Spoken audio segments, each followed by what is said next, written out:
آپ جانتے ہیں کہ آج کل اسکولز میں، کالجز میں، یونیورسٹیز میں نقل کرنے کا بڑا رجحان ہے۔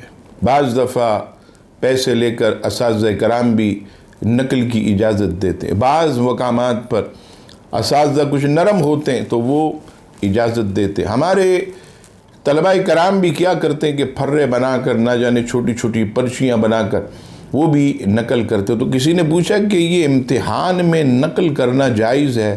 تو یاد رکھیے گا، یہ نقل کرنا خیانت ہے۔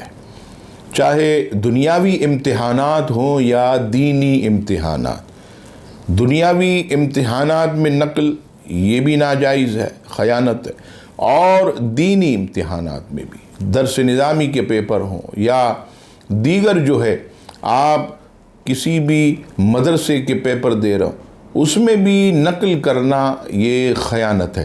علماء اسلام نے جو ہے متفقہ طور پر نقل کرنے کو حرام قرار دیا۔ دارالافتاء اہل سنت کا باقاعدہ ایک فتویٰ موجود ہے کہ جس میں نقل کرنے کو حرام قرار دیا گیا، اس سے بچا جائے۔ اساتذہ کو بھی چاہیے کہ وہ اپنے طلباء کو نقل کی اجازت نہ دیں۔